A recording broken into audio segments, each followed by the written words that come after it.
Corporation, andon sila Paterna, sila Julian Linsangan, at sila Edgar Chan. May I please ask them to stand up and state their name and their position in the corporation? Ayan sila.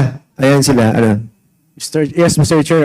On papers, Mr. Chair, so today, kami po yung officer ng Lucky South. Kami po tatlo.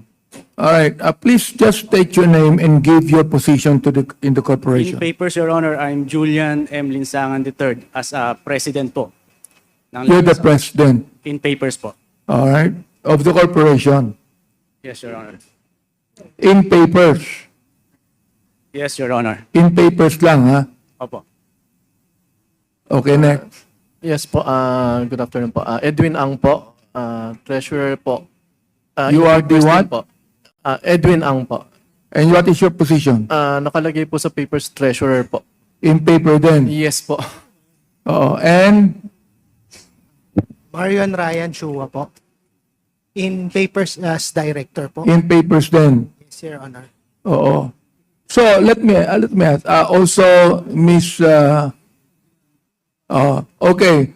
May I ask, who is the real owner of the corporation?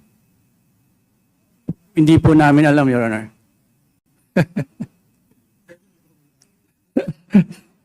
Okay. So, you are the incorporators, you are the president, but you do not know the real owner of the corporation. Your Honor, as we said kanina po, pinulge po yung pirma namin noong time na nag-amend sila ng incorporation po nila. So, Mr. Chair, let me ask, how did you become incorporators? Hindi po namin alam, Your Honor. Wait, Congressman, may I interject? Kasi a while ago, that other guy was talking, anong pangalan mo, bro? Marion Chua po. Brian Chua. Kasi kanina may sinasabi ka, ang sinasabi mo sa amin kanina, may kumausap sa iyo. Yes, Your Honor. Nagpunta pa kayo ng parking area, di ba? And he offered you 50 million. Sabi mo, hindi mo kaya.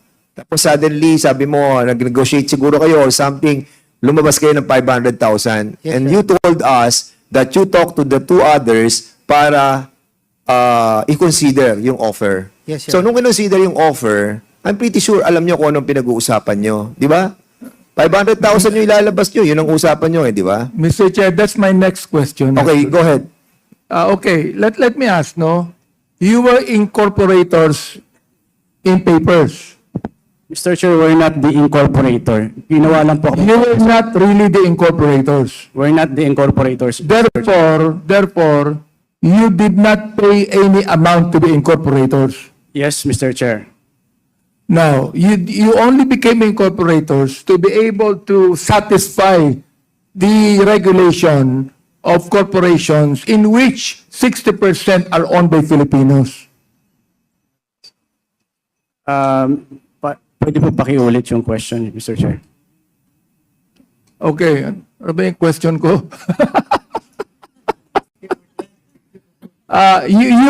Do you realize that in any corporation in the Philippines, that the corporation must be owned specifically 60% by Filipinos? Do you realize that? Do you know that? Opo, Mr. Chair. Okay, do you know that? Therefore, you own 60% of the share. In papers, Your Honor, I don't know how much I own. So you do not even know how much share do you have. Hindi po, Your Honor. You did not contribute any money as far as buying shares is concerned. No, Your Honor. Therefore, the corporation is owned by Chinese nationals who are not even Filipinos. Hindi ko po alam, Your Honor. Ibig sabihin no, Mr. Chair, nagpagamit din kayo. No, Your Honor. Hindi, nagpagamit din kayo. Come on, hindi mo alam eh.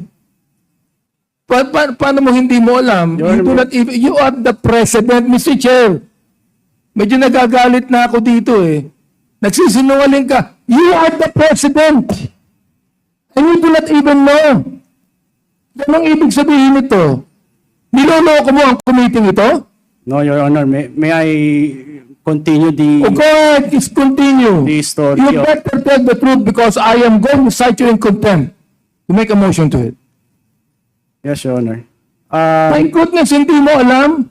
Ano ba kayo? Mga tanga ba kayo? Are you going to allow yourselves to be used by a Chinese national and you do not even know the corporation? You are the president of the corporation. You are. Mr. Chair, actually, Your Honor, meron pong mga dokumento, pinail ang Lucky South sa SEC na forged po yung mga pirma namin at hindi po namin alam kung ano po yung mga So you are admitting right now that your signatures were not your signatures, they were forged. Yes, Your Honor, that's why po nag-file kami ng kaso sa So Makati. they were forged. Yes, Your Honor. Who forged it? We don't know, Your Honor. Maybe the Lucky South po. Maybe the luck is south. Okay. Again, let me repeat, Mr. Chair. Who do you believe is the owner of the Lucky South 99 Corporation? The previous po, the Chinese, ang nakalagay po doon sa... What is the name of the Chinese? Doon po sa...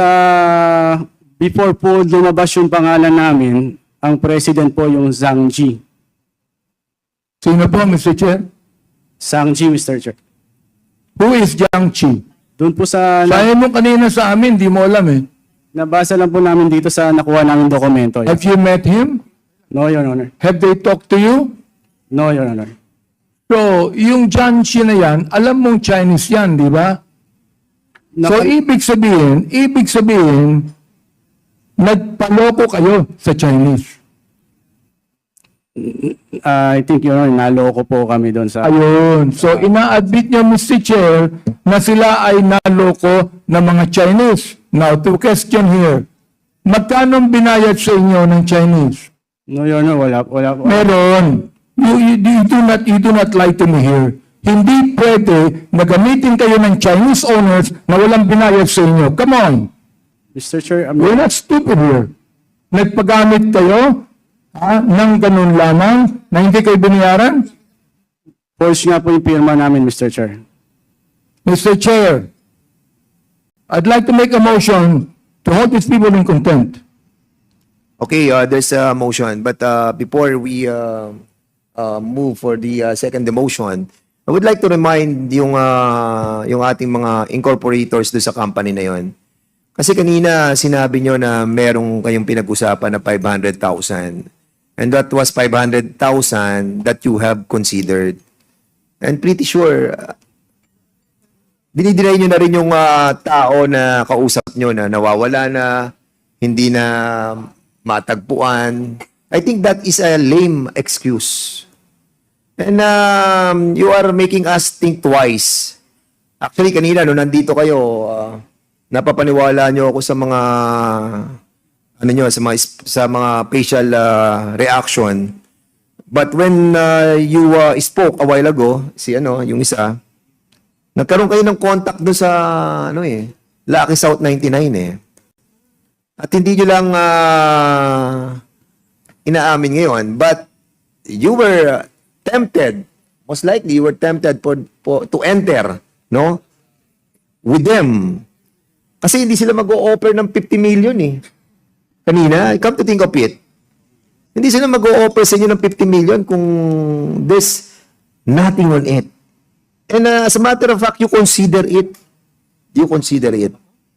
Anyway, so I hope that yung puso ng ating kaibigan, si Chairman, Mr. Chair, there is a motion. There is a pending motion. So,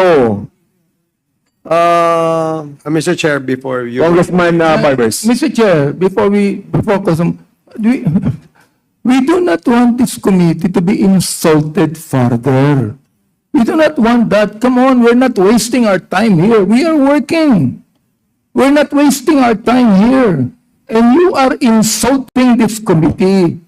Oh, hindi ako nagagalit. Dynamic lang ako dito. Pero what I'm saying is true. We do not want this committee to be insulted by you people who come in here to lie before our faces. So, we will give you opportunity. Tell us the truth. Kasi alam namin meron kayong nalalaman. Just give us something. Because you won't speak like that, no? Kanina, no? Mr. Ibibigay ko po namin yung copy ng complaint namin sa Makati para po makita po ng this committee yung... Of course, ating bibigyan nyo talaga yung magko-complain kayo talaga. Meron po Dahil kami- dahil sinabi ng PAOK, kasama kayo sa demanda dahil kayong incorporators. And you're trying to have a safe passage in here na hindi kayo involved. Pero in all reality, no, because of your statement a while ago, we can assume here that talagang kasama kayo, kilala niyo yung Lucky South 99. You were used and you are allowing to be used until now. Until now. At akala nyo, maloloko nyo ang kongresong ito, pati ito, si Baterna, akala nito, maloloko tayo. Pero babalikan namin kayo. Okay? So this Mr. Chair, I reiterate my motion. Mr. Chair, Barbers. Mr. Chair, before you rule on the motion, may I just ask for a 1-minute suspension for the committee to get our acts together? 1 minute suspension.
Session.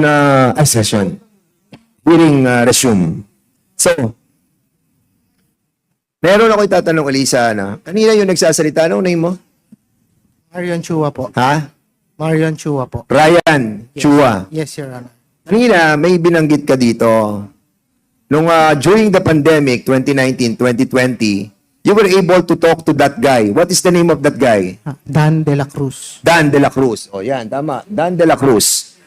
At ang offer sa ni Dan De La Cruz for you to join yung kanilang Lucky South 99, di ba? Outsourcing, 50 million. Your Honor, wala pong nabanggit na pangalan ng korporasyon. Ang sabi lang po sa amin is magtatayo pa lang po. And he was telling me it was 15 million, 1.5 po. Yung parang 50 million. 15 po. 1.5. 1.5. Yung, At tapos sabi nyo, hindi nyo kaya, Opo. tapos 500,000, nag-usap-usap kayo, tapos binigay nyo yung lahat ng dokumento sa kanila. Pwede you have to give all your documents na hindi naman pala kayo sasama. And as a matter of fact, no? Edgar. Edwin, Chua. Ang po. This was during pandemic. no, Your Honor. Sabi mo kanina, pandemic, nandun kayo sa parking area. Don't lie. Your Huwag ka Honor. magsisinungaling because you are incorporated now dito sa Lucky South 99 Corporation. You were offered Lucky South 99 Outsourcing Incorporated during the pandemic noong 2020. And now, 2023, doon kayo sumama sa Lucky South 99 Corporation. Your Honor, nakilala ko po yung Dan De La Cruz nung pandemic kasi bumibili po siya sa akin nung Battle Tuyo ko po. Last year lang po niya ako binigyan ng offer nung nagkita lang po kami ulit sa may parking lot. Sabi sa mo kanina, Araneta. pandemic kayo nakita sa No, parking Your area. Honor. Nakikita po kami sa parking area para bumili po nung paninda ko na Battle Tuyo po. Doon ko po siya nakilala. And then, in-offer po niya sa akin yung bagong corporation daw po. Last year lang po. Well, yan ang Last year, alibay July nyo po. ngayon. Ano po yun? Yan ang alibay nyo ngayon. No, Your Honor, yun po yung katotohanan. Kasi, Last year, July 2023 lang po niya ako sinabihan, Your Honor.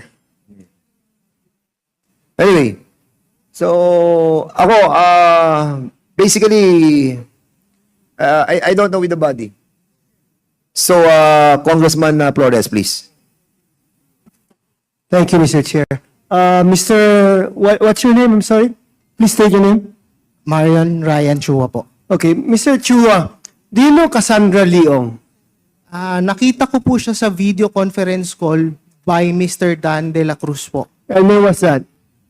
Nung November, nung nag-meet po kami ni Mr. November Dan of De La what year Cruz. po? 2023 po. 2023, November 2023. So you had a video call with Cassandra Leong. Yes, Your Honor. And the nature of the call was what? Doon po inintroduce sa amin ni Mr. Dan De La Cruz na si Miss Cassie Ong po ang boss niya.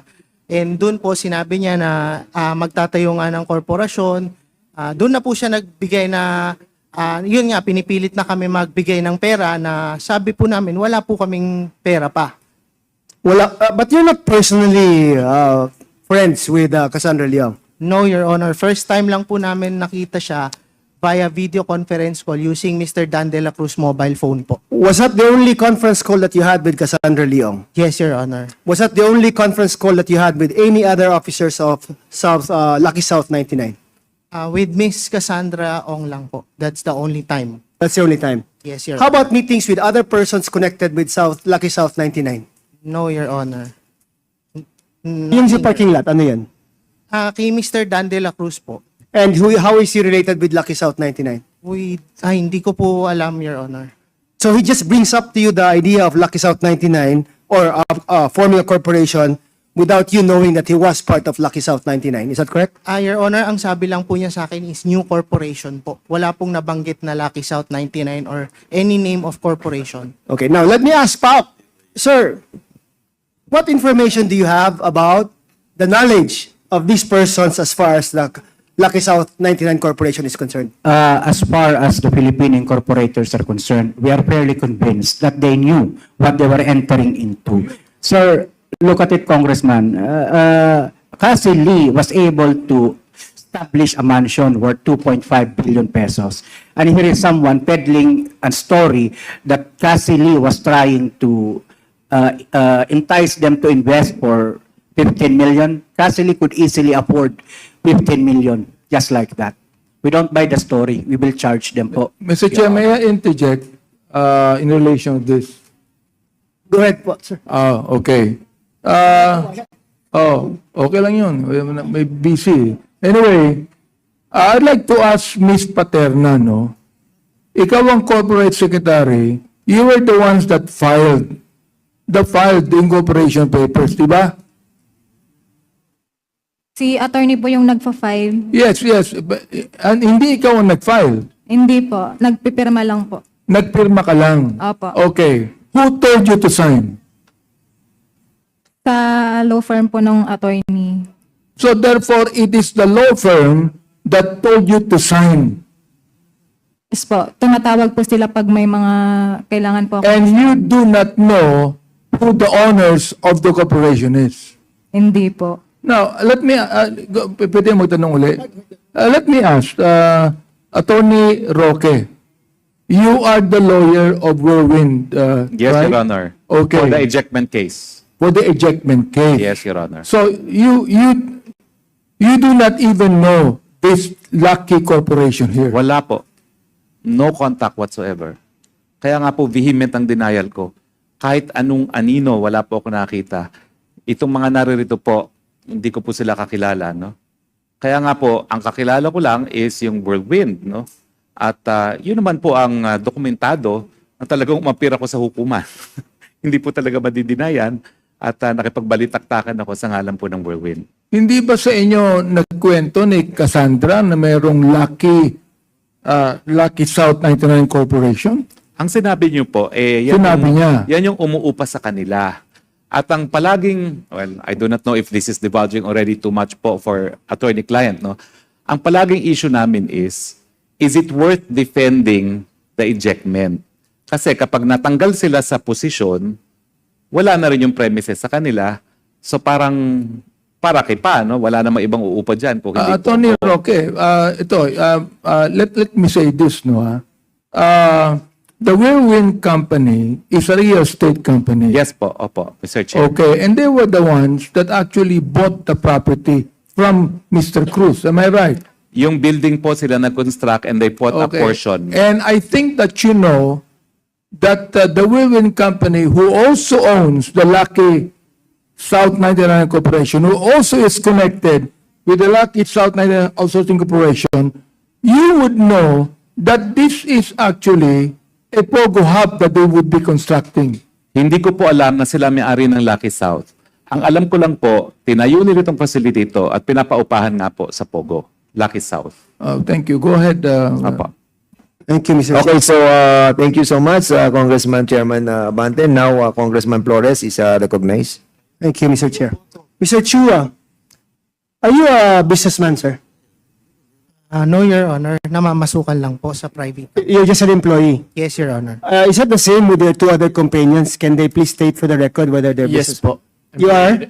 Edwin po. You are employed or Employed lang po. employed? How about you, sir? Mr. Chair, employed lang din po. Okay, now, have you at any point in time met the other officer of the corporation, the Miss Paterna? No po. Wala Never? po kaming kilala sa mga Lucky South, ano po. Hindi kayo nakita ever since? No po. So this is the first time that you've seen her? Yes po. Sa Okay. second po, sa Senate po kasi na... Okay. na- So when was the first time you heard about your names being incorporators of Lucky South 99?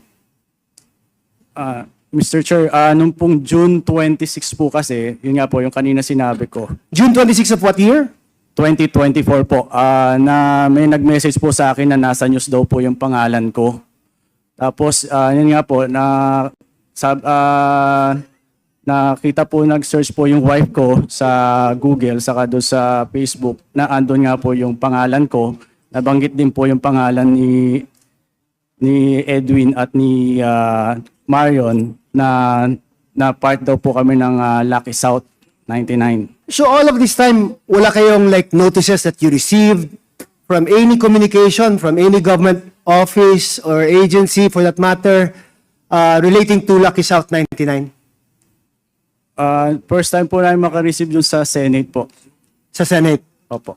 Like in your respective residences, wala kayong natanggap na sulat, notification, whatever, No, Your Honor. pertaining to Lucky South 99? Wala po, Your Honor. So when you found out in June of 2024, sabi nyo, na involved kayo sa Lucky South 99, when did you decide to file a case against the incorporators of Lucky South 99? Nung pong nag-inquire po kami sa SEC para po, ayun po yung advice ng lawyer na mag-inquire kami sa SEC para po makita yung kung sino po yung mga incorporator and officers po ng Lucky South. So nag-request po kami ng dokumento sa SEC. Then right after po noon, nag-file po kami noong July 10, 2024. Okay, so prior to that, were any of you required to submit copies of your licenses, IDs, or any other forms of identification which usually are attached to the articles of incorporation? Wala po, Your Honor. Wala. Wala po. Team numbers. Doon po sa dokumento pong nakuha namin sa SEC, andun po yung TIN number namin doon sa certificate, director certificate na sinubmit nila, which is forged po lahat yung pirma namin. But the team numbers are correct naman. Correct po yung TIN number, pero po yung issuance nakalagay po doon Angeles City, which is hindi naman po yun ang issuance ng TIN number namin. Okay. Ms. Baterna, have you ever seen any of the three other incorporators of Lucky South 99? Hindi po. Hindi Ne- ko po sila kilala. Never mo yung nakilala? Never po. Never were you present in any meeting where all the three of them were also present? Never po. Never. Ikaw lang yung nasa office palagi. Opo. Ikaw lang yung nauutusan ng mga persons running Lucky South 99. Yes po. And you never got a call, text, message, or anything from any of the three persons involved? Itong mga bisita natin ngayon. Wala po. Ikaw lang. Opo. Okay. Mr. Chair, thank you. Thank you. Ma'am Baterna and the three guys, no? Kasi hindi po kami galit sa inyo, pero there's something missing eh. Missing ano. And we're about to find it out. We are going to find it out. For now, the motion will be withdrawn to cite you in contempt. I think we have to withdraw that. Point of order, Mr. Chair. It should be me that should withdraw the motion, not the chairman of the committee. It should be me. And Mr. Chair, I reiterate my motion because look, these people are actually insulting me. I'd like to ask the director of PAOK, do you believe that these people know many things? Naniniwala ba kayo na may alam itong mga to? What we could say, Your Honors, is that we would include them in the criminal charges that we would file because we are not buying the story that they are innocent victims of an identity theft. Therefore, you know that they know something, right? I agree, Your Honor. Therefore, with this basis, I reiterate my motion for contempt. Okay. I am just a chairman and we have members and I respect the decision of the members on this.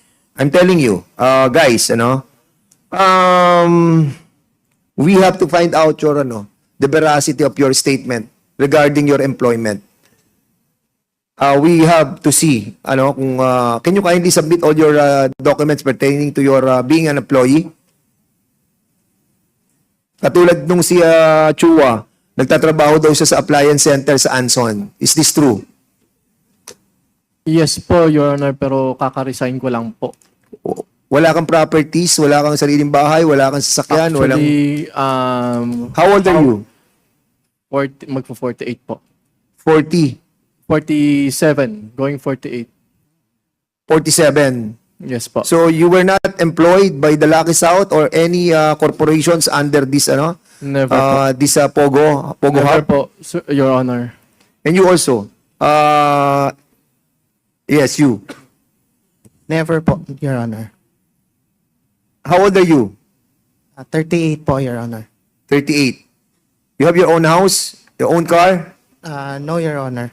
Are you sure? Yes, Your Honor. Because we are trying to look on the, on the veracity of your statement here, Yes, Your Honor. I And only also- have a motorcycle po. Mr. Chair, hindi po ako connected sa Lucky South. Meron po akong bahay na tindiran, naka-loan po sa bangko po. Wala nang anumang property na nakapangalan sa inyong tatlo? Wala po, Your Honor. Your Honor, ako property lang po, lupa lang po, wala pong tayong bahay. How big is the lot? 180 square meter na sa Kanlubang po. Okay, thank you so much. Ikaw, Baterna, may mga property ka ba nakapangalan sa'yo? Wala po. Nakatago lahat. Wala. Nakatago? Ba't sumagot ka lang oo? Wala po talaga, Your Honor. Promise. Yung Ferrari wala sa'yo. Wala po.